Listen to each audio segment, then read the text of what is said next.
तदेकान्तेन तस्मै श्रीगुरुवे नमः। श्रीचैतन्यमनोभीष्टं स्थापितं येन भूतले स्वयं रूपं कदा मह्यं ददाति स्वपदान्तिकम्। नमो विष्णुपदाय कृष्णपृष्ठाय भूतले श्रीमते भक्तिवेदान्त स्वामिनिते नामिने। नमस्ते सरस्वती देवे गौरवाणी प्रचारिणे निर्विशेष शून्यवादी पश्चात् देशतारिणे। वंशाकल्पतरुभ्यश्च कृपासिन्धुभ्यश्च पतितानां पावनेभ्यो वैष्णवेभ्यो नमो नमः। वृन्दाय तुलसीदेवाय प्रियाय केशवस्य विष्णुभक्ति पददेवी शुद्धभक्ताय नमो नमः। नित्यानंद नमस्तुभ्यं प्रेमानन्ददायिने कुलवंशनाशाय जन्मपतये नमो महावदन्नाय कृष्ण प्रेम प्रदायते कृष्णाय कृष्ण चैतन्य नाम्ने गौरहस्ये नमो नमः। पंचतत्त्वात्मकं कृष्णं भक्तरूपस्वरूपकं भक्तवतारं भक्ताख्यं नमामि भक्तश्रुतिम्। हे कृष्ण करुणा सिन्धु दीनबन्धु जगत्पते गोपेश गोपीकान्त राधाकान्त नमोस्तुते। तप्त काञ्चन गौराङ्गी राधे वृन्दावनेश्वरी विश्वभानुसुते देवी प्रणमामि हरिप्रिये। नीलाचल निवासाय नित्याय परमात्मने बलभद्र सुभद्रा जगन्नाथाय नमः। जय श्री कृष्ण चैतन्य प्रभु नित्यानंद श्री अद्वैत गदाधर शिवासादि गौरभक्तवृंद। हरे कृष्ण कृष्ण कृष्ण हरे हरे हरे राम राम राम हरे हरे। ओम नमो भगवते वासुदेवाय। ओम नमो भगवते वासुदेवाय। ओम नमो भगवते वासुदेवाय। ओम नमो भगवते वासुदेवाय। नमो भगवते वासुदेवाय। नमो भगवते वासुदेवाय। यस्य प्रसाद भगवत् प्रसाद यस्य प्रसाद भगवत् प्रसाद यस्य प्रसादन्न गतिकुतयोऽपि दयां स्तवंस्तस्य दश श्रीशन्द वन्दे गुरुश्री चरणारविन्द।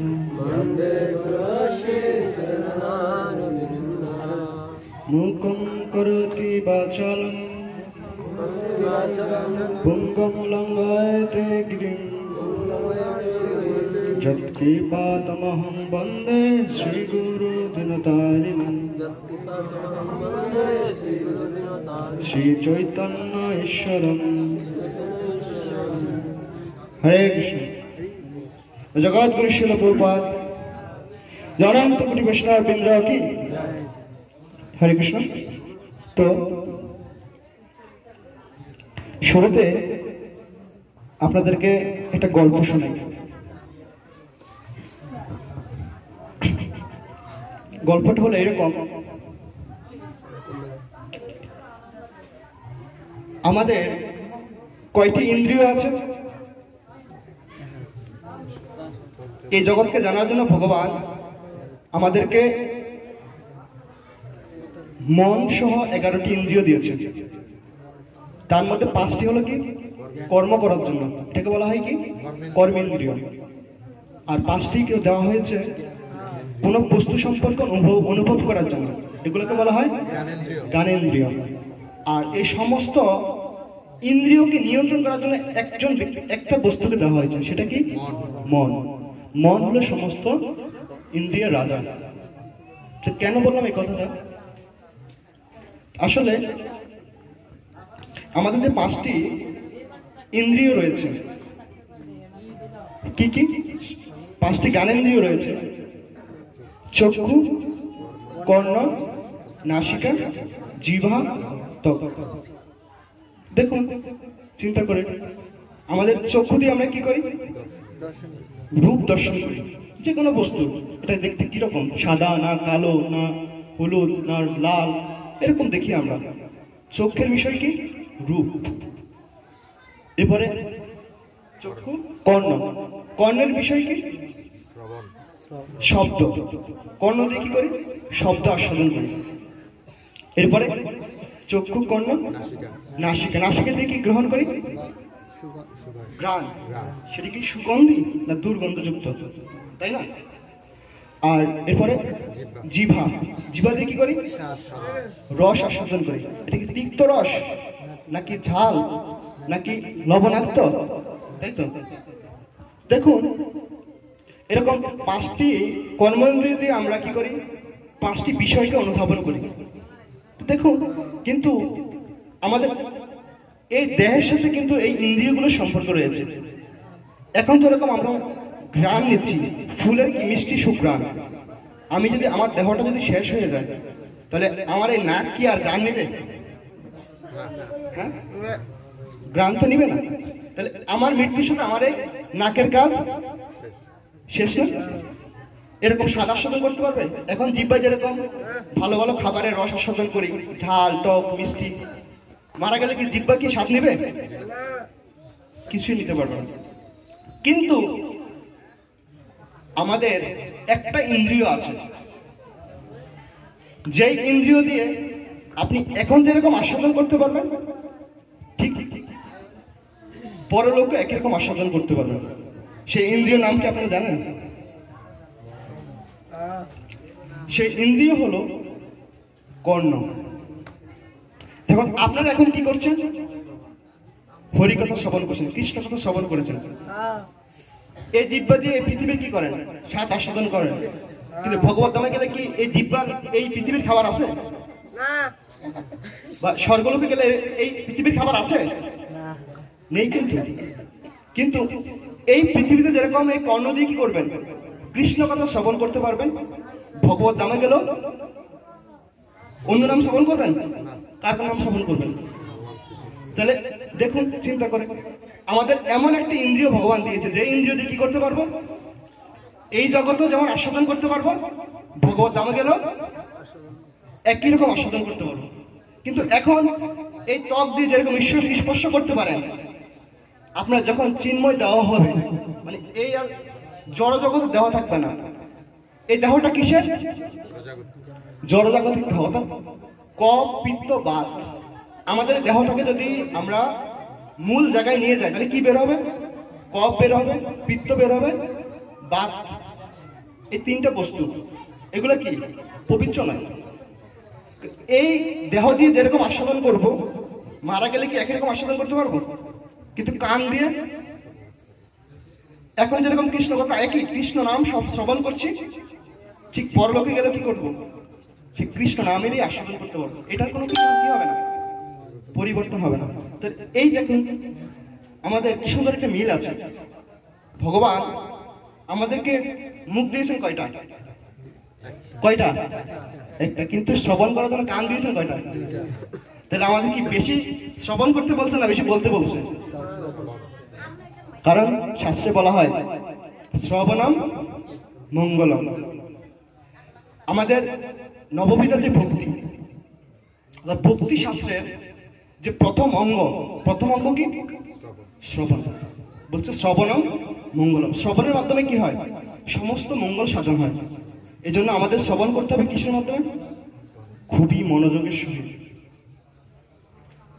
খুব গুরুত্বপূর্ণ বিষয়। তো গল্পটা হলো এরকম, আমরা শ্রবণ করলে কি হয়? ছোট্ট একটা গল্প শুনতে শুনবো। তো এক পাঠক, আমার মতো, আমি তো পাঠক নই, হয়তো সাধুদের সাথে চলি, কারণে সাধুরা বলাতে হয়তো এখানে বসেছি, বা সাধুদের সাথে পরিচিত, একসাথে চলি, তাই হয়তো এখানে উঠিয়েছি। আমি সাধু নই, প্রবক্তাও নেই। তো এক ভাগবত প্রবক্তা, অর্থাৎ ভাগবত কথা শ্রবণ করান। কি করান? উনি সারা জীবন ভাগবতম কথা শ্রবণ করাতেন। শ্রবণ করাতে করাতে ভাগবতম কথা শ্রবণ করান, আর কেউ যদি বাস ড্রাইভার হন, সবারই তো একটা মৃত্যু আছে, আছে না? আছে কি না? তো এক বাস ড্রাইভার আর এক ভাগবত প্রবক্তা দুইজনই মারা গিয়েছেন। আর মারা যাওয়ার পর তারা দুজনেই ভগবত ধামের বৈকুণ্ঠের দরজা দাঁড়িয়ে আছে। কি করবে? ভগবত ধামে প্রবেশ করবে। গল্পটা মনোযোগ দিয়ে শুনবেন। কি কোথায় যাবেন? ভগবত ধামে প্রবেশ করবেন। এখন হঠাৎ করে ভগবত ধামে পাহারা কারা দেয়? বিষ্ণু দূতরা, ভগবানের দূতরা। তো দূতরা এসে তো দুইজনের মনে একটা বিশ্বাস যে ভগবানের ধামে যদি দরজায় আসতে পারছি, নিশ্চয়ই ভগবত ধামে প্রবেশ করতে পারবো। এখন ভগবানের দূতেরা এসে কে কে দাঁড়িয়ে আছে? একজন বাস ড্রাইভার, আরেকজন ভাগবত পাঠক। এখন ভাগবত পাঠক ভাবছে, আমি সারা জীবন কি করেছি? কৃষ্ণ কথা বলে বলে বেরিয়েছি, সব জায়গায় ভগবান সবাইকে দেখি হরিনাম করিয়েছি, আমি নিজে সারা জীবন কৃষ্ণ কথা বলেছি, আমি অবশ্যই ভগবত ধামে প্রবেশ করব। কে ভাবছে এই কথা? পাঠক। তো যেই বাবা সে এটা ভেবে খুব আনন্দ হচ্ছে যে আমি এখনই কি করব? ভগবত ধামে চলে যাব। আর বাস ড্রাইভার ভাবছে, আরে কিভাবে জানি আমি এই ভগবতের দরজায় আসি? আমি তো সামান্য এক ড্রাইভার, জীবনে ভালো কাজ করি নাই, বাজে মানুষের সাথে মিশেছি, বাজে কথা বলেছি, বাজে কাজ করেছি, কিভাবে যে ভগবতের দরজায় এসে দাঁড়িয়েছি, কিন্তু ভিতরে জানি ঢুকতে পারিনি। যেই কথা সেই কাজ। যখন ভগবানের দূতেরা আসলো, এসে কি করলো? বললো যে ড্রাইভার ভাই তুমি ভিতরে আসো। এখন ভাগবত পাঠক বলছে, ঘটনা কি? আমি সারা জীবন ভাগবত কথা বললাম, কিন্তু আমাকে ভিতরে ডাকছে না। কাকে ডাকছে? কাকে? ড্রাইভারকে, তাই না? এখন সে জিজ্ঞেস করলো, এই আপনারা, আমি ভাগবত কথা বলেছি, ভগবানের ভক্ত হয়েছি, আমাকে আপনারা না নিয়ে এই বাস ড্রাইভারকে কেন ভগবত নিয়ে যাচ্ছেন? আমাকে নিয়ে যান। বললো না, আপনি ভগবত যাওয়ার মতো যোগ্যতা এখন অর্জন করেন নাই, কিন্তু এই বাস ড্রাইভার কি করেছে? যোগ্যতা অর্জন করেছে ভগবত যাওয়ার। বলে কেন? তাহলে কারণটা শুনুন। কারণ আপনি যখন ভাগবত কথা বলতেন, তো আপনার সামনে যারা বসতো তারা সবাই কি করতো? কতক্ষণ পরে নাক ডাক্তার ঘুমাতো। আপনাদেরও হয়তো অনেকের কিছুক্ষণ পরে ঘুম আসবে। আর যে বাস ড্রাইভার, সে ছিল তুখার ড্রাইভার। যখন মেইন রাস্তা উঠে যেত, এই বিশ্ব রোডে উঠে যেত, তো এমন জোরে বাস চালাইতো, আর বাসে যে যাত্রীরা ছিল তারা ঘুম তো থাকতো দূরের কথা, তারা মুসলিম হলে কি বলতো? আল্লাহ আল্লাহ, রক্ষা করো রক্ষা করো। আর হিন্দু হলে কৃষ্ণ কৃষ্ণ, রক্ষা করো। তো তারা সবসময় কাকে স্মরণ করতো? কৃষ্ণকে। দেখুন সে বাস চালিয়ে কাকে স্মরণ করাচ্ছে? কৃষ্ণকে স্মরণ করাচ্ছে। আর তুমি ভাগবত পাঠক, তুমি ভাগবত কথা বলছো, তোমার পিছনে সবাই কি করেছে? ঘুমিয়েছে। তাই সে যেহেতু সবাইকে দিয়ে কি করেছে? কৃষ্ণ নাম স্মরণ করিয়েছে, তাই সে আজকে কোথায় যাবে? ভগবত ধামে যাবে।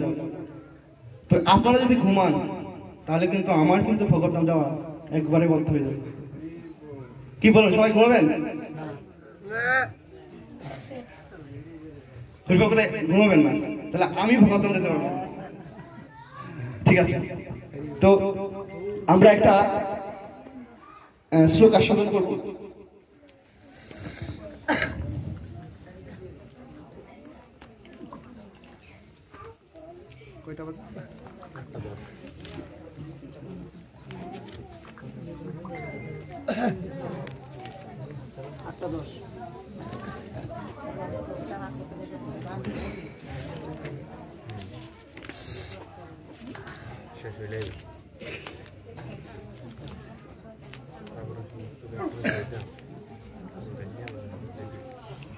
আজকে আমরা শ্রীমদ্ ভগবদ গীতার এমন একটা শ্লোক আস্বাদন করব। আসলে একটা মিষ্টির আপনি যে পাশ থেকে খান না কেন, মিষ্টিটা কেমন লাগবে? ডান পাশ থেকে গেল, বাম পাশ থেকে গেল, উপর নিচ। শ্রীমদ্ ভগবদ গীতা হচ্ছে রসের সিন্ধু বা রসের গোল্লা। আপনি আপনি যে কোনো শ্লোক নিয়ে কথা বলুন না কেন, সেটা কেমন লাগবে? অত্যন্ত মিষ্টি লাগবে। শ্রীমদ্ ভগবদ গীতার প্রত্যেকটা শ্লোক খুব গুরুত্বপূর্ণ। তো আমরা আজকে যে শ্লোকটা অধ্যয়ন করব সেটি হলো শ্রীমদ্ ভগবদ গীতার ভগবান কর্তৃক সর্বশেষ সিদ্ধান্ত। শ্রীমদ্ ভগবদ গীতা কি? ভগবান প্রদত্ত উপদেশাবলী, যেটা ভগবান স্বয়ং নিজের মুখে বলেছেন। এই যে আমরা এটাকে কি বলি? শ্রীমদ্ ভগবদ গীতা। শ্রীমদ্ ভগবদ গীতা। আর ভগবানের লীলা রস যেখানে বর্ণনা করা আছে সেটাকে কি বলি? শ্রীমদ্ ভাগবতম। কি বলি? ভগবানের লীলাদি যেখানে বর্ণনা করা হয় সেটাকে বলা হয় কি? শ্রীমদ্ ভাগবতম। আর ভগবান স্বয়ং যে কথাগুলো বলেন, বা যে কথা ভগবানের কথাগুলো যেখানে সরাসরি বর্ণনা করা আছে, বা ভগবান যে কথাগুলো বলছেন সেগুলোকে বলা হয় কি? গীতা। অর্থাৎ যা ভগবানের শ্রীমুখ থেকে গীত হয়েছে, বলা হয়েছে, সেটাকে বলা হয় শ্রীমদ্ ভগবদ গীতা। তো এই গীতা মূল পটভূমি কি? সর্ব উপনিষদ গাব দগ্ধা গোপালনন্দন পার্থ বৎস সুধীর ভক্ত গীতামৃতম মহৎ। যে গীতা হলো সমস্ত বৈদিক শাস্ত্রের সারথি সার। যে উপনিষদ, সেই উপনিষদের সারথি সার। বলছে কি? সর্ব উপনিষদ গাব দুগ্ধা গোপালনন্দন। অর্থাৎ এখানে হলো কি? অর্জুন হলো কি? পার্থ বৎস। আমাদের গাভীর দুধ দহন করি। একটা গাভী দেহের সমস্ত শক্তি কিসে পরিণত হয়? দুধে পরিণত হয়। উপাদেয় খাবার, সেই খাবারটা কে খায়? বাছুর খায়। তো গাভীর দেহের সমস্ত শক্তি বা মূল বস্তুগুলো কোথায় আসে? দুধে এসে জমা হয়। আর সেই দুধটা কে দহন করে? গোয়ালা। আর আস্বাদন করে কে? আমরা যারা মানুষ বা গাভীকে যে পালে তিনি, আর কি গাভীর বাছুর। তো বলছে এখানে শাস্ত্রে বলছে যে গীতা হলো কি? সমস্ত বৈদিক শাস্ত্রের যে সারথি সার, যে উপনিষদ, উপনিষদের সারথি সার। গীতাতে যা কিছু আছে সমস্ত বৈদিক শাস্ত্র তাই আছে। আমরা সমস্ত বৈদিক শাস্ত্র আদি আমাদের শাস্ত্রে, আমাদের সনাতন ধর্মীয় যে শাস্ত্র গ্রন্থগুলো আছে সবগুলো সনাতন ধর্মীয় শাস্ত্র গ্রন্থ যদি হিসাব করে প্রায় 100 কোটির মতো শ্লোক আছে। 100 কোটি শ্লোকে যা বলা আছে শ্রীমদ্ ভগবদ গীতায় তাই বলা আছে। তো এইখানে অর্জুন কি হয়েছে? আমাদের মতো যারা পীড়িত, দুঃখিত, এই জগতে সিদ্ধান্তহীনতায় ভুগছি, কি ভালো কি মন্দ এগুলো জানি না।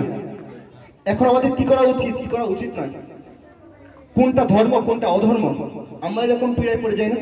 বিচার করতে পারি না। তো অর্জুনেরও এরকম অবস্থা হয়েছে যুদ্ধক্ষেত্রে গিয়ে। সে কি যুদ্ধ করবে না করবে না? যুদ্ধ করা কি তার দ্বারা উচিত নাকি উচিত নয়? যখনই সে কি হয়েছে ভগবানকে বলেছে কার্পণ্য দোষ পহতা স্বভাব, যে আমি কি কার্পণ্য জনিত দুর্বলতার প্রভাবে কিং কর্তব্য বিমূঢ় হয়েছে। আমি এখন কিং কর্তব্য বিমূঢ়। আমার কি করা উচিত আর কি করা অনুচিত সেটি আমি জানি না। তারপরে ভগবান কি বলছেন, অর্জুন কি বলছেন? যে আমি এখন তোমার কি হলাম? শিষ্য হলাম। তুমি আমাকে কি করো? উপদেশ প্রদান করো।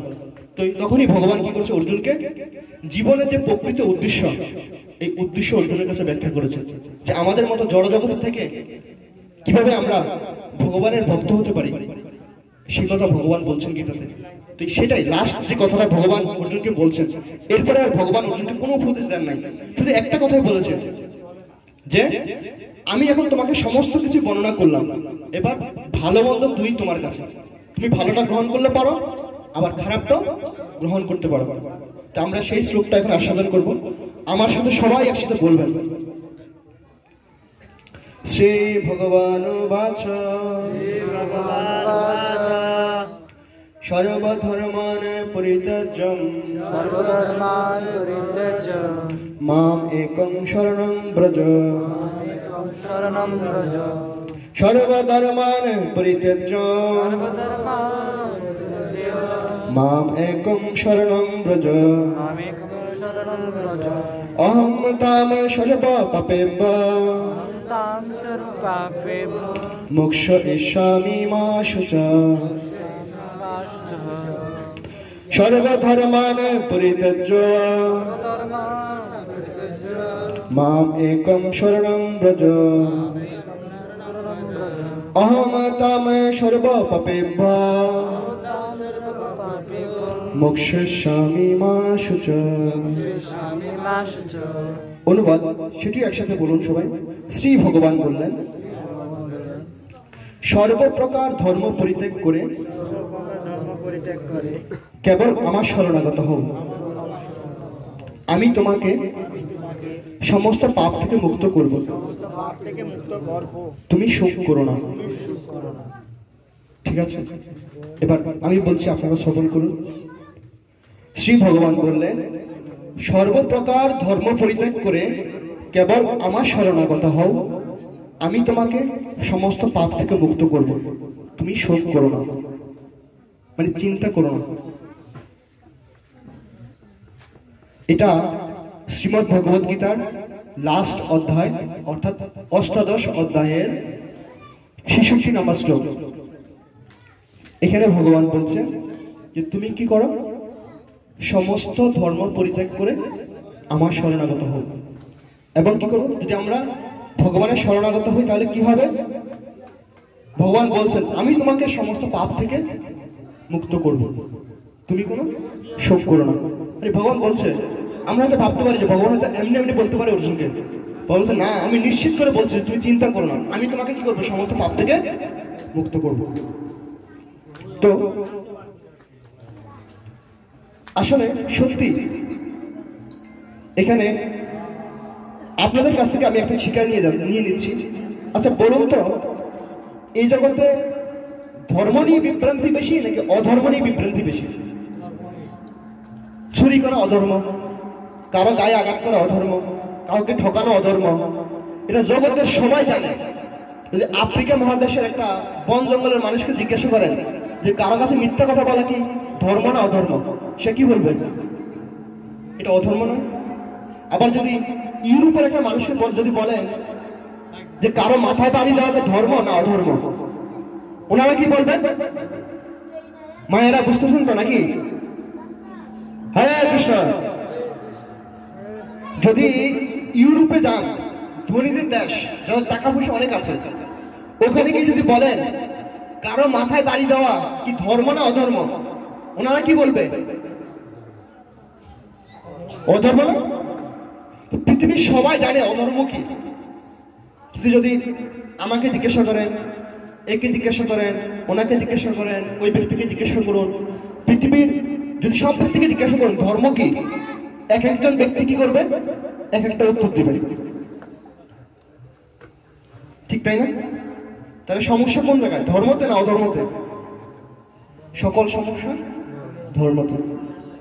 তো এখানে অর্জুনের একই দশা হয়েছে, আমাদেরও তো একই দশা।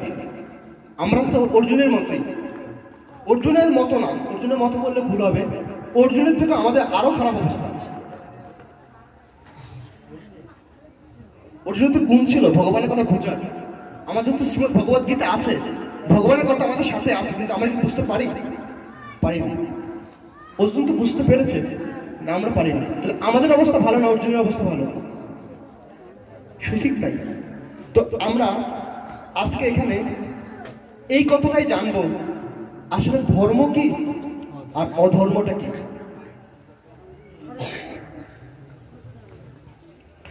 তো আমরা ধর্ম বলতে কি বুঝি? হিন্দু, মুসলিম, খ্রিস্টান, বৌদ্ধিস্ট, জৈন, এরপরে পৃথিবীতে প্রায় 10,000-এর মতো ধর্ম আছে। কতগুলো? এটা আমার কথা নয়, আপনারা উইকিপিডিয়া গিয়ে সার্চ দিয়ে দেখবেন। পৃথিবীতে প্রায় 10,000-এর মতো ধর্ম রয়েছে। কতগুলো? আপনারা কয়টা ধর্মের নাম জানেন? হিন্দু, মুসলিম, খ্রিস্টান, বৌদ্ধ, হ্যাঁ শিখ আছে, জৈন আছে, এরকম নাম জানা অনেক অনেক ধর্ম আছে। যদি আমাদের বাংলাদেশেও আছে, চাকমাদের কাছে যান, তাদের আলাদা একটা ধর্ম আছে। ত্রিপুরাদের কাছে যান, তাদের আলাদা একটা ধর্ম আছে। এরপরে মুরংদের কাছে যান, আমাদের বাংলাদেশে প্রায় 50টার উপর ধর্ম আছে যদি হিসাব করেন, অনেকগুলো উপজাতি। সাঁওতালদের কাছে যান, অন্যরকম ধর্ম। তো আসলে আমরা যেগুলোকে ধর্ম বলে জানি, আসলে এগুলো ধর্মই নয়। ধর্ম মানে কি? যা ধারণ করে। ধর্ম মানে কি? যা ধারণ করে। এখন এই যে জলকে যদি ডিপ ফ্রিজে রেখে দেন, কি হয়ে যায়? তখন সেটাকে জল বলেন? কারণ জলের ধর্ম কি? তরলতা। যদি সে তরলতা হারিয়ে ফেলে, তাকে আর কি বলেন না? জল বলেন? বলেন না। কিন্তু আগুন, ধরুন আপনি আগুন জ্বালিয়ে রাখছেন, কিন্তু আগুনের কোনো হিট নাই, কোনো তাপ নাই, তাহলে ওটাকে আগুন বলবেন না? আলো শুধু কোনো লাইটের মানে কিছুই বলবেন না তাকে, এরকম হওয়া সম্ভবই না। আগুনে যদি তাপ না থাকে, আগুনের কি আগুন থাকে? অর্থাৎ জল কি ধারণ করেছে? তরলতা, তাই সে কি? জল। যখন সে তরলতা হারিয়ে ফেলেছে, তখন সে কি? বরফ। তো ধর্ম কি? ধর্ম হলো যা ধারণ করে। যা কি করে? তো এখানে আমরা সবাই কি মানুষ নই? কি মানুষ না? তো আমাদের ধর্ম কি? অনেকে বলবেন মানবতা। মানুষের ধর্ম কি? তো আমি আজকে আপনাদেরকে একটা জিনিস সিউরিটি করে দিয়ে যাব, আসলে মানবতা আসলে মানুষের ধর্ম নয়। এটা একটা মনের সংকীর্ণতা। মানবতা আমাদের ধর্ম নয়, এটা হলো মনের সংকীর্ণতা। আসলে আমরা সবাই এখানে যারা বসে আছি, তারা সবাই কি মানুষ না আত্মা? সবাই বলুন মাতাজি, আপনি কি মানুষ না আত্মা? প্রভু, যদি এখানে একটা পিঁপড়েকে বসানো হয়, পিঁপড়েটা কি পিঁপড়া না আত্মা? আমার আর পিঁপড়ার মতো পার্থক্য আছে? কোন একটা পার্থক্য আছে? একটা পার্থক্য দেখেন। হ্যাঁ, দেহ হতে পারে, দেহের কথা বলছি না আমি। আসলে যে আসল বস্তুটা, আমি সেটা নিয়ে কথা বলছি। এখানে আমরা দেহ, আমরা কি দেহ? আমরা তো দেহ নই, আমরা কি? তাহলে এখানে হয়তো আমরা বিভিন্ন রূপ ধারণ করেছি, কিন্তু একটা কুকুর যেরকম আগুনের পাশে বসলে গরম লাগে, আমারও কি একই অনুভব হয় না? আমি যদি একটা পচা খাবার খেলে আমার নাকে দুর্গন্ধ লাগে, হয়তো কুকুরের সাথে খাবার হওয়ার কারণে সে খাচ্ছে, কিন্তু তার নাকেও কি দুর্গন্ধটা লাগছে। অনেকে নেশা করে, তার কাছে এটা প্রিয় না, এটা তার কাছে প্রিয়, কিন্তু সেটা জানে এটা দুর্গন্ধযুক্ত। কিন্তু আপনি আমি যারা করি না, তারা কি এটা খেতে পারি? আমি সেই কথা বলছি। অর্থাৎ সবারই অনুভূতি এক, কিন্তু হয়তো বিভিন্ন দেহ রয়েছে। দেখো, আমরা যদি সবাই আত্মা, তাহলে আমার ধর্ম কি হিন্দু, আমার ধর্ম কি মুসলিম, আমার ধর্ম কি খ্রিস্টান, আমার ধর্ম কি বুদ্ধিস্ট, এগুলো হতে পারে? হতে পারে? কি বলুন, হতে পারে? আসলে হতে পারে না। যদি আমাদের সনাতন শাস্ত্রকে ব্যাখ্যা করেন, আমাদের সনাতন ধর্মের কোথাও লেখা আছে যে আমাদের ধর্মের নাম হিন্দু? কোথাও লেখা আছে? তাহলে আমরা কোথা থেকে হিন্দু পেয়েছি? আসলে এগুলো হলো, আমি আপনাদের সামনে ক্লিয়ার করব, এই যে আমরা নিজেকে হিন্দু, মুসলিম, বুদ্ধিস্ট, খ্রিস্টান বলি, এগুলো নিয়ে শ্রী বৃন্দাবন দাস ঠাকুর চৈতন্য ভাগবতমে বলছেন, পৃথিবীতে যাহা কিছু ধর্ম নামে চলে, ভাগবতম বলে তাহা পরিপূর্ণ চলে। এটা আমার কথা নয়, আমাদের মহাজন ভগবানের অত্যন্ত প্রিয় পার্শ্বদ শ্রীমৎ ভাগবতম, যিনি চৈতন্য ভাগবত যিনি কি সংকলন করেছেন, ভগবানের লীলা যিনি লিপিবদ্ধ করেছেন, ভগবানের থাকে সাথে থেকে বৃন্দাবন দাস ঠাকুর লিখছেন যে পৃথিবীতে যাহা কিছু ধর্ম নামে চলে, ভাগবতম বলে তাহা পরিপূর্ণ, এগুলো একদম ছলনা। ছলনা। যদি এগুলো আসলে প্রকৃত বস্তু হতো বা প্রকৃত বিষয় হতো, তাহলে আমরা সবাই কি প্রকৃত অর্থে জীবনে সুখী হতে পারতাম না? ধর্মের উদ্দেশ্য কি? ধর্মের উদ্দেশ্য হলো প্রকৃত আনন্দ দান করা, কি করা। কিন্তু আমরা কি এগুলো করে প্রকৃত অর্থে আনন্দ পাচ্ছি? সংসার যাতনা আমাদের কাটছে, তাহলে এগুলোতে কিভাবে আমরা ধর্ম বলি? যেমন এই টুল, ধর্ম মানে কি? তা ধারণ করে। এখন আমি যদি এই টুলে দাঁড়িয়ে থাকি, এখন যদি আমাকে ধারণ করতে না রাখতে পারে, তাহলে আমি এটাকে টুল বলবো? এটা কি বলবো? ভাঙ্গা আসবাব। তাহলে এটা আমাকে ধারণ করতে পারছে না। তো আমরা যে ধর্মের উপর ধারণ করে আছি, সেটা আমাকে কি শান্তি দিতে পারছে না? আমার এই জগতের, আমার দেহের দুঃখ দুঃখ সেগুলো দূর করতে পারছে না, তাহলে এটা কিসের ধর্ম হয়? আসলে কি এটাকে ধর্ম বলা যায়? তাহলে আসলে ধর্ম কি? প্রভু হরে কৃষ্ণ, প্রভু হরে কৃষ্ণ। ওনারা নীরবে বসুন। তাহলে এটাকে কি ধর্ম বলা যায়? আসলে তো আসলে মূল বিষয়টা হলো, আমাদের শাস্ত্রে আমাদেরকে যেভাবে শিক্ষা দিচ্ছে, আসলে ধর্ম বিষয়টা হলো, আমাদের ধর্মের নাম কি? সনাতন। আমাদের আত্মা কি? আমাদের আত্মা কি? নশ্বর না সনাতন?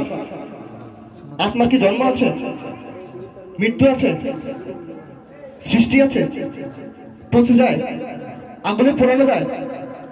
অর্থাৎ সনাতন, নিত্য সনাতন, যা ছিল, যা আছে, যা থাকবে, সেটা আমাদের আত্মা যেহেতু সনাতন, আত্মাকে জানার জন্য যে আয়োজন, সেটাই হলো ধর্ম।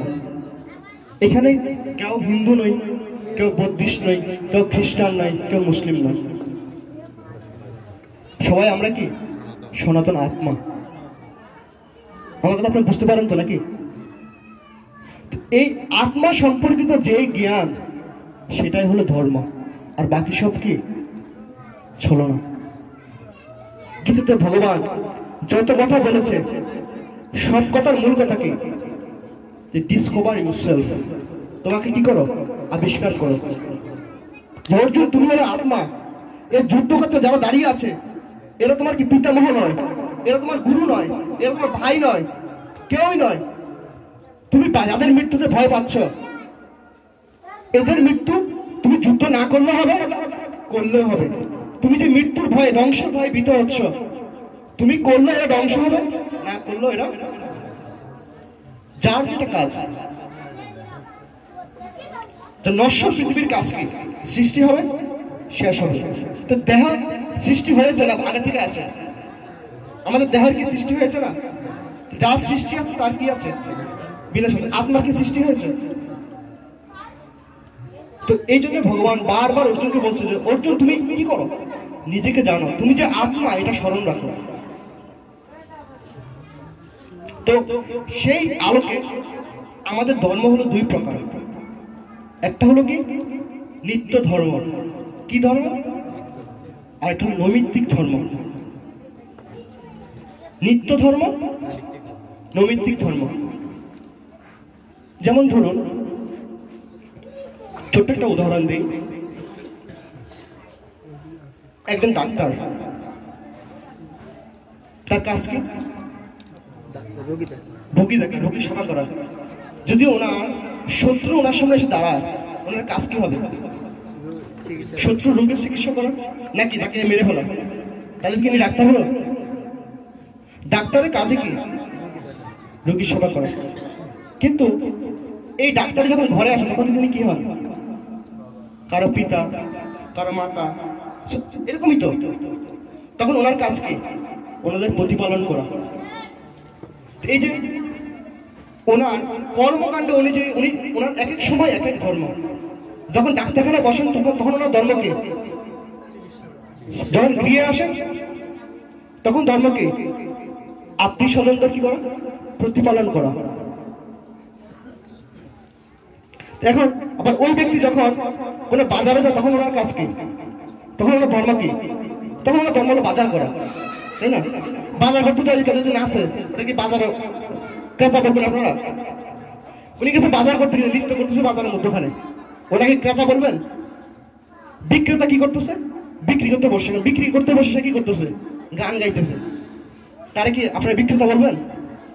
হ্যাঁ, তাহলে এখন চিন্তা করে দেখুন, প্রত্যেকটা ব্যক্তির কাজ অনুযায়ী তার আলাদা আলাদা কি আছে, ধর্ম আছে না? বিক্রেতার ধর্ম কি, বিক্রি করা। সে যদি অন্য কাজ করে তাকে কি সেই ধর্মের লোক বলা যাবে না। এই জন্য এক একজন ব্যক্তির এক একটা মনোভাব অনুযায়ী এক একটা ধর্ম আছে, আছে না?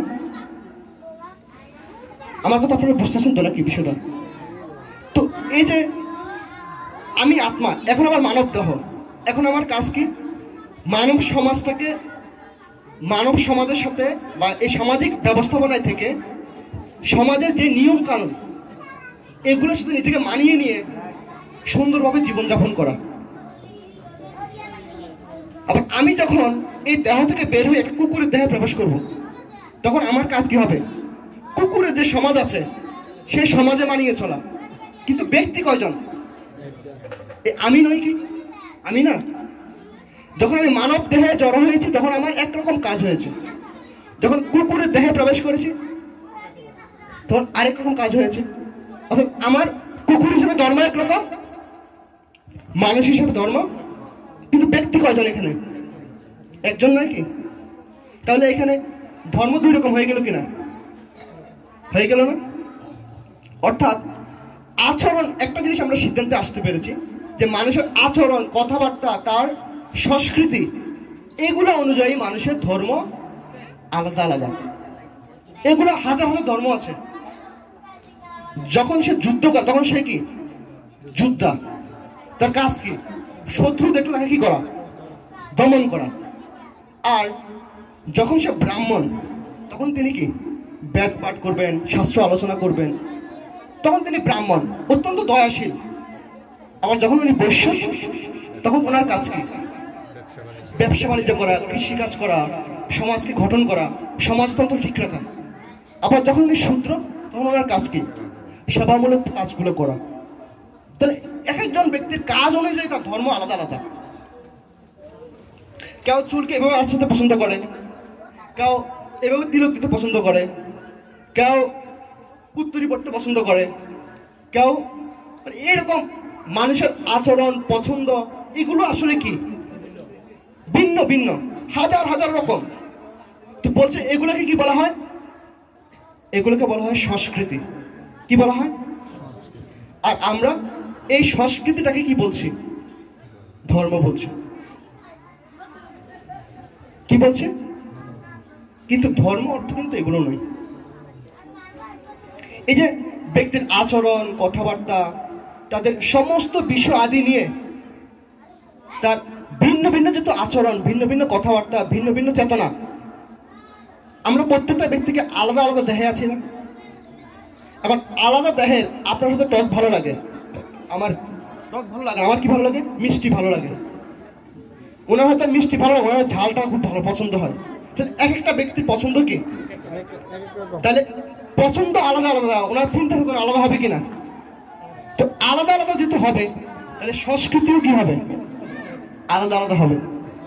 আর তাই এই সংস্কৃতি যেহেতু আলাদা আলাদা, তাহলে তাদের এই সভ্যতাগুলো আলাদা আলাদা। কিন্তু আমরা আমাদের জ্ঞানহীনতার কারণে, আমাদের প্রকৃত জ্ঞান চর্চার অভাবের কারণে আমরা এই সংস্কৃতিটাকে কি বলেছি, ধর্মরূপে জেনে ফেলেছি। এখন আমরা মনে করি কি, মাথায় টুপি পরলে সেটাই ধর্ম, এটা জুব্বা গায়ে দিলে সেটাই ধর্ম, কপালে তিলক কাটলে সেটাই ধর্ম।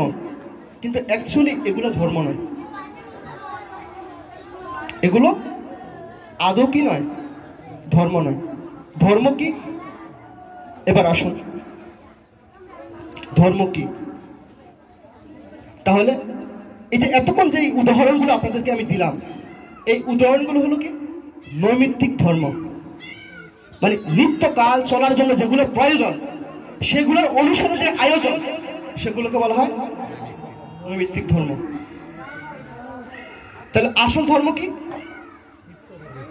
নিত্য। তো নিত্য মানে কি? ওই আগের কথা, যা ছিল, যা আছে, থাকবে, সেটা কি? আমরা সবাই আগে জেনে ফেলেছি, আমরা সবাই কি? আত্মা। তাহলে আত্মার ধর্ম কি হয়? আপনাদের একটা উদাহরণ দিই এবার।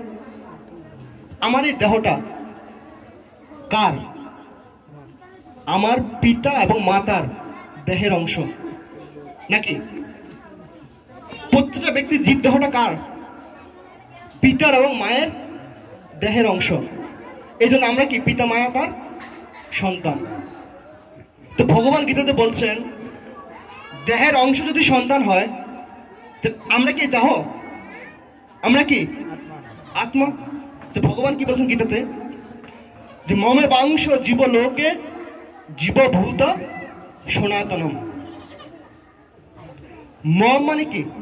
আমার সংস্কৃত শব্দ মম, অংশ। মমে বাংশ জীবলোকে মানে জীবলোক। এই লোকটা কি? এই জগৎটা কি? জীবের লোক না? এখানে সবাই জীব থাকে না? মমে বাংশ জীবলোকে জীবভূত। জীবভূত মানে কি? ভূত মানে হলো দেহ। তো জীবের যে ভূত বা দেহে জীবভূত সনাতনম মানে জীবের দেহের ভিতরে যে সনাতন অংশ রয়েছে সেটা হলো কি? আমার অংশ। কে বলছেন এই কথা? ভগবান বলছেন জীবের দেহের ভিতরে যে সনাতন অংশ রয়েছে সেটা কার অংশ? কার অংশ? ভগবানের অংশ। তাহলে দেহের অংশ যদি সন্তান হয় তাহলে ভগবানের অংশ কি হবে? ভগবানের সন্তান হবে না? এই জগতে একটা পায়খানা বা মলের যে কি, সে কার সন্তান? যেহেতু সে আত্মা না। ময়লা যদি কীট জন্মে সে কি আত্মা না? সে কি? ময়লা তবে আবর্জনা, যে নোংরা একটা বস্তু বা প্রাণী জন্মে সেটা কি কীট না? সে কি শুধু কীট না আত্মা? আত্মা না? তার আত্মা আছে। তাহলে সে কি? ভগবানের সন্তান। আবার স্বর্গে যে দেবতা, দেবতার শরীরে যে আত্মা আছে সেটা কার সন্তান? ব্রহ্মার দেহের ভিতরে ব্রহ্মা আমাদের যিনি সৃষ্টি করেছেন, যার আদেশে ভগবানের আদেশে তিনি কি করেন? সৃষ্টি কার্য পরিচালনা করেন। এই জগতের প্রথম জীব, ওনার হৃদয়ে যে আত্মা আছে সেই আত্মাটা কার অংশ? তাহলে তিনিও কার সন্তান? তো এই জন্য শাস্ত্রে আমাদেরকে বলা হয়, জীবদের বলা হয় অমৃতস্য পুত্র। কার পুত্র? অমৃত। আমাদের মানুষদের বলা হয় কি? অমৃতের পুত্র। আমরা সবাই কার সন্তান? ভগবানের সন্তান নয় কি? দেখুন, এখন একজন সন্তানের সবচেয়ে বড় ধর্ম কি? সন্তান যখন সে সন্তান রূপে আছে তখন তার সবচেয়ে বড় ধর্ম কি? মাতা পিতাকে সেবা করা। কারণ অংশের কাজ হলো, আমার দেহটা এখন কিন্তু কার অংশ? পিতা মাতার দেহের অংশ। অংশের কাজ হলো কি? যেখান থেকে তার সৃষ্টি হয়েছে তার কি করা? সেবা করা। ঠিক তাই না? অংশের কাজ কি? পুণ্যের সেবা করা। তো আমরা যেহেতু ভগবানের অংশ, তাহলে আমাদের কাজ কি? আমাদের কাজ কি?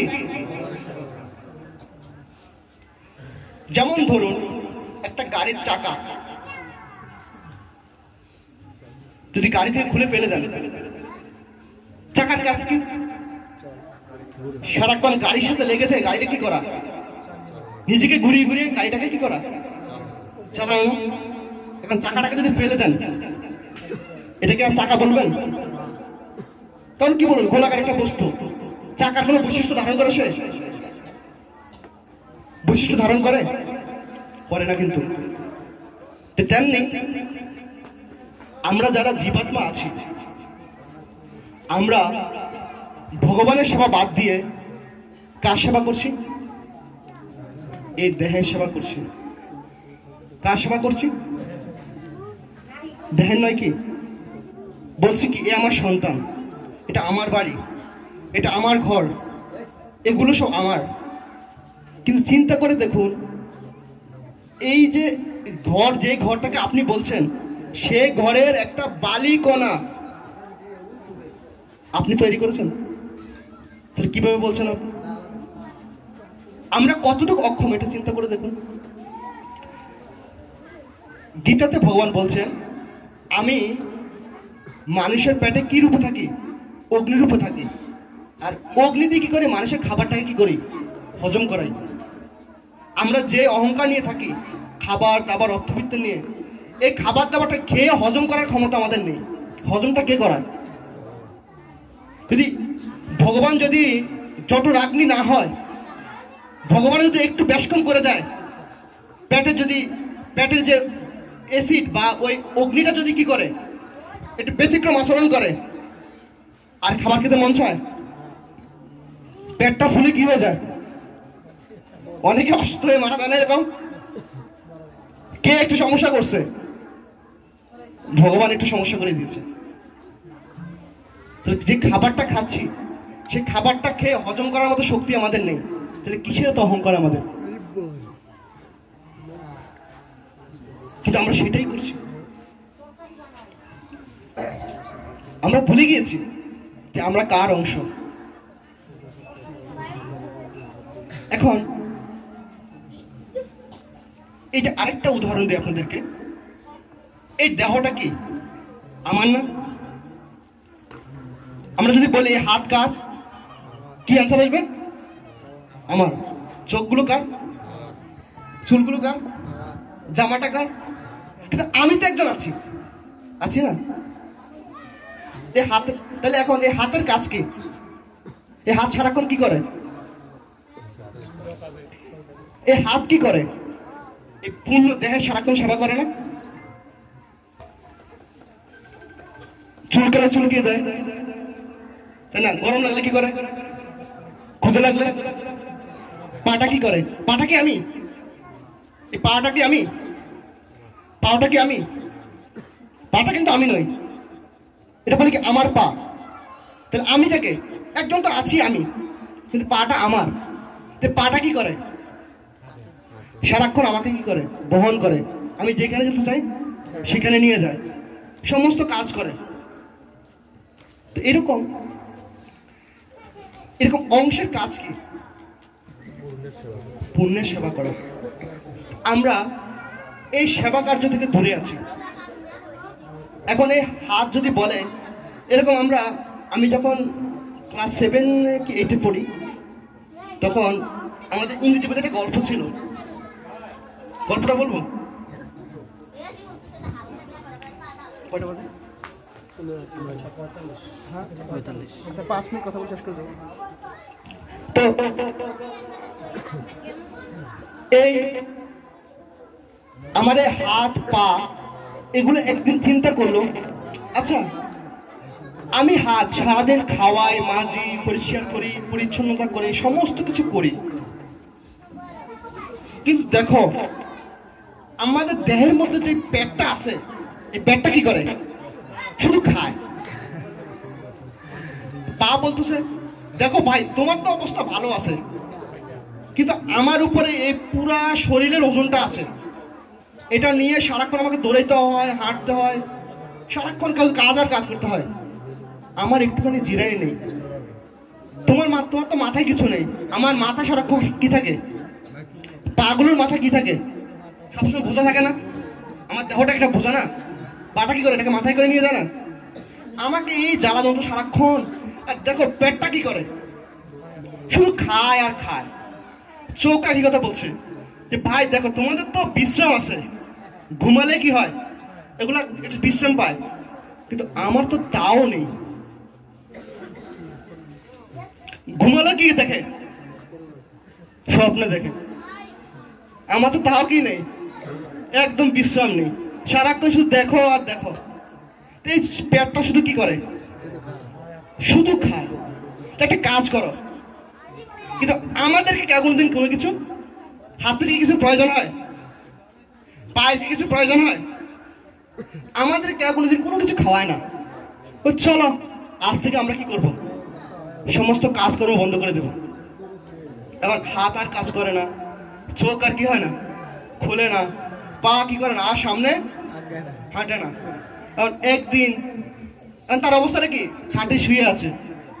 একদিন, 2 দিন, 3 দিন, 4 দিন, এখন কি চোখ আর চাইলেও কি করতে পারতেছে না, খুলতে পারতেছে না। পা চাইলো, পায়ের অবস্থা মানে পায়ে এখন কি করবে, মারা যাবে। সমস্ত অঙ্গ প্রত্যঙ্গ এবার মিটিং এ বসে, কিরে ঘটনা কি, আমরা কাজ করি না কিন্তু এখন তো আমাদের মরে যাচ্ছি। তখন সবাই মিলে একটা মিটিং করলো, যে পরিশেষ এই সিদ্ধান্তে আসলো যে ঘটনা আসলে অন্যরকম, যে আমরা যদি পেটকে খাওয়াই তাহলে আমরা টিকে থাকবো, আর নয়তো আমাদের অবস্থা খুবই খারাপ। আসলে আসল জায়গায় যদি খাবার দেওয়া তাহলে কি হয়, সমস্ত জায়গায় কি হয়, সঞ্চালিত হয়। তো দেখুন, এই হাতটাকে যদি আজকে এই দেহ থেকে বিচ্ছিন্ন করে ফেলেন তাহলে এটা কি হয়ে যাবে, এটা কি হাত বলবেন আর, পচে যাবে, গলে যাবে, শেষ হয়ে যাবে, কোনো কাজ আছে এটা দিয়ে আর, একবারে শেষ। তো আমরা যারা সচ্ছিদ আনন্দময় দেহ ছেড়ে, আত্মিক চিন্তা ছেড়ে নিজেকে দেহর উপর চিন্তা করে জড়জগৎ দেশে পতিত হয়েছি, ভগবান থেকে বিচ্ছিন্ন হয়ে গেছি। হাত যেরকম দেহ থেকে বিচ্ছিন্ন হয়ে কি হয়ে যায়, দুর্বল হয়ে যায়, পচে যায়, গলে যায়। আমরাও এখন এই জগতে সবাই কি হচ্ছে, দুর্বল হয়ে গেছি। দুর্বল হয়ে গিয়েছি না, আমাদের কি করার শক্তি আছে বলুন? কিন্তু আপনার কার সন্তান, আপনার শক্তি কেমন থাকার কথা, জগৎকে ধারণ করার শক্তি থাকার কথা, কিন্তু আপনি নিজেকে ধারণ করতে পারতেছেন না। কারণ কি, আপনি এখন কি হয়ে গেছেন, আসল জায়গা থেকে এখন আপনার কি যাওয়ার সময়, পচে যাওয়ার সময়, গলে যাওয়ার সময়, নোংরা হয়ে যাওয়ার সময়। আমরা যারা এই জগতে পতিত হয়েছি, আমরা এখন পচে যাচ্ছি, গলে যাচ্ছি, নষ্ট হয়ে যাচ্ছি, কারণ আমরা আমাদের ধর্ম ছেড়ে দিয়েছি। কি ছেড়ে দিয়েছি, কি ছেড়ে দিয়েছি? তো সেটা কোন ধর্ম? সেটাই হলো নিত্য ধর্ম। কি কাজ সেটা? পুণ্যের সেবা করা। বলছে এই যে ধর্মের যে এই জ্ঞান,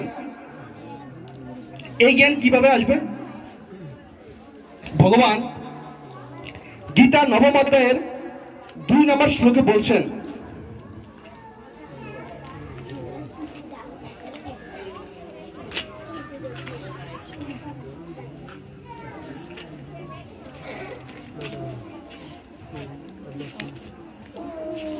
আমরা এই ধর্মকে কিভাবে জানবো? দেখুন ভগবান বলছে, রাজবিদ্যা রাজগুজ্জম পবিত্রম ইদম উত্তমম প্রত্যক্ষ অবগমম ধর্মম সুসুখম কর্তব্য ব্যয়। এই যে ধর্মের আসল ধর্ম, নিত্য ধর্মের যে জ্ঞান, রাজবিদ্যা। ভগবান কি বলছেন? গীতা 9ম অধ্যায়ে ভগবান কি করেছেন? এই